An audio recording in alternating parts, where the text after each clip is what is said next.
this video, I'm going to do a bit of a Q&A based on some of the questions I've been getting asked, especially around the body recomposition process. So we're going to get straight into it. And the first question I'm answering is, does HIIT, high intensity interval training exercises, help with body recomposition? And in short, the answer is no, it doesn't. And the reason for this is because HIIT training doesn't actually help you build muscle.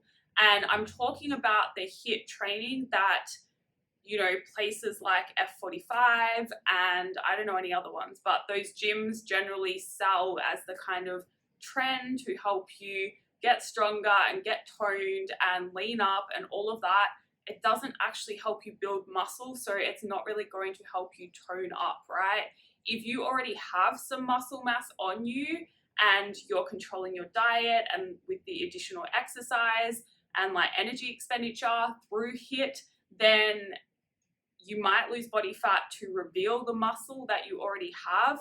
But if you don't have that muscle, it's not actually going to help you because HIIT does not build muscle. You can maintain your muscle mass using HIIT, or you can lose body fat using HIIT, although your diet has to be under control then. But body recomposition, right? Building muscle, losing body fat at the same time, HIIT will not help you with the building muscle part, so effectively it doesn't help. It's not to say that there's not a time and place for doing HIIT training, and what I would actually recommend you do it for is fat loss or improving your cardiovascular health. But again, it needs to come in at the right dose at the right time, and it needs to be done properly as well. Like just going and doing some jump squats and doing some burpees and resting for a minimal amount of time. That's not true HIIT. True high intensity interval training generally involves a very short work period where you go all out for that period, right? And when I say all out, like as hard as you can go, you have nothing left by the end of that short period of time. Usually it's around like 10 seconds to 30 seconds. Sometimes it might be a bit longer, like there's different ways of doing this, but generally, whatever your work period is, it makes you have nothing left. So that means you can't get back into the next set in 30 seconds or 45 seconds or even a minute. You need to rest generally for around 3 times or sometimes 2 times, but you need to rest longer than what your work period is for. So like you might do 30 seconds on, all out as hard as you can go, and then you might rest for 2 minutes.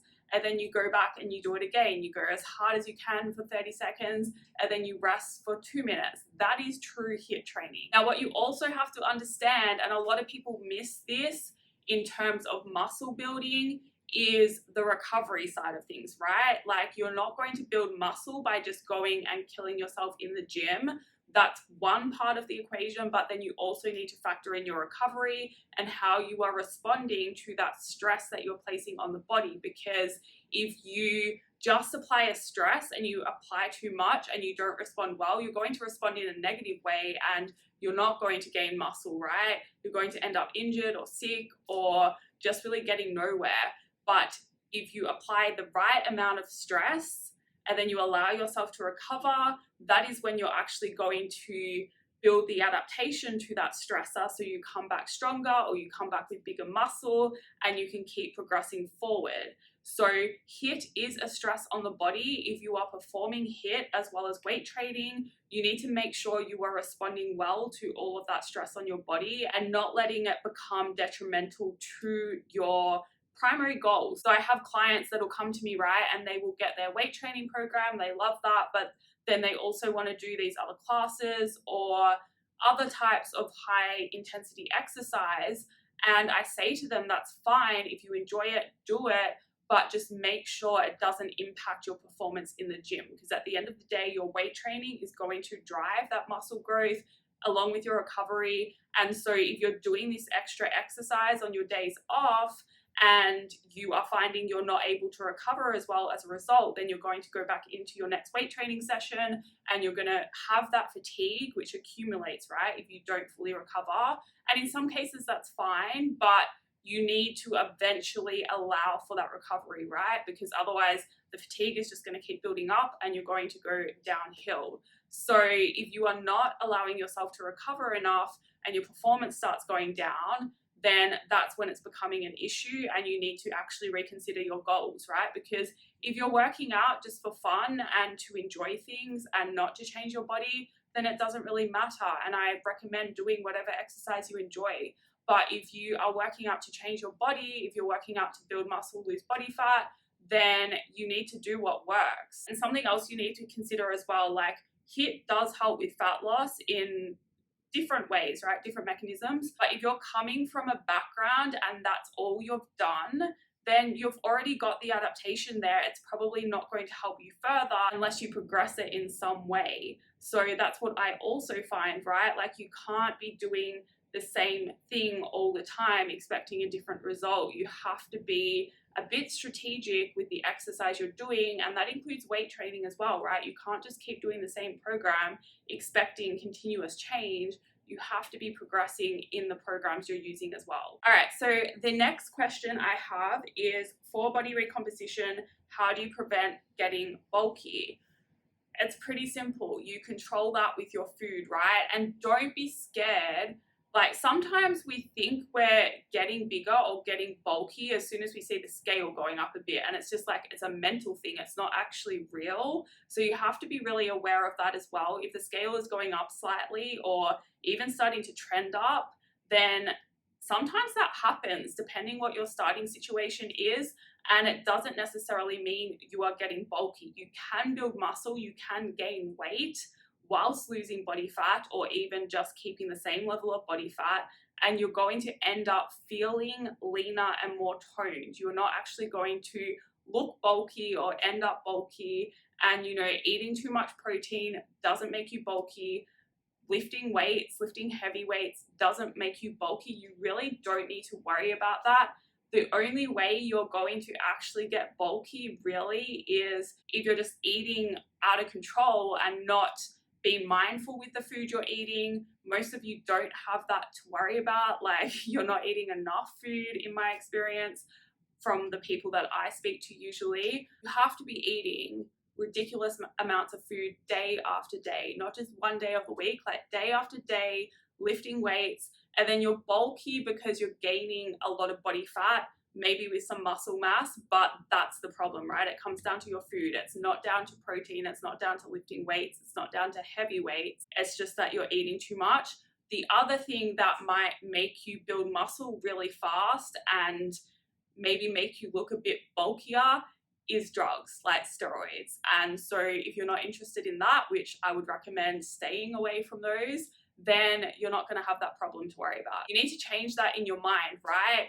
Rather than associating weight training and lifting heavy and eating protein with that like bodybuilder image, you need to change it to an image of someone that's like lean and toned, because at the end of the day, lifting heavier weights, lifting weights in general and eating enough protein, that's going to get you lean and toned. Muscle building is really, really slow. Unless you're supporting it with drugs, then you're not going to get bulky overnight. You're not going to get bulky in a year. It's going to take a long time to build enough muscle to even look toned. All right, so the last question I have is actually to do with reverse dieting, but I wanted to answer it here because it applies to body recomposition as well. And so this person asked, when you do this every week, adding 100 calories in terms of like a reverse diet, you slowly add calories, I still have to eat the same dieting food, or can I eat chocolate and things like that? Now, you can eat whatever food you want, even in a calorie deficit, in a fat loss phase or a weight loss phase. You can eat chocolate, you can eat chips, you can eat any junk food that you want as long as you are sticking within your calorie limit. Now, where it gets hard is when your calories are lower, as they will be in a deficit, you're going to be dealing with more hunger. And so you need to be a bit smarter with your food choices and what you fill your calorie budget with, because otherwise you're going to get to the end of the day or even just to lunchtime and you've already exceeded your calories and you're still really hungry. And that's because you've made poor choices with food, not because the food is good or bad, just because the food is too calorie dense and so it takes up too much room in your limited budget. So when you are adding calories, whether that's in a reverse diet, or maybe you're working up to maintenance slowly in the body recomposition process because you're like scared of jumping up to maintenance straight away, that is fine as well. Maybe you are adding calories because you're at maintenance and you feel like you need a bit more food to keep things going, that is fine as well. If that's the case, you can still eat whatever you want. Like, regardless of what your calories are, it really just comes down to the fact, like, what is your budget and what is going to make sense to spend your calories on. In a deficit, that's usually lower calorie foods with higher volume, so more protein, more vegetables, things that are going to help keep you fuller and take up less of that budget.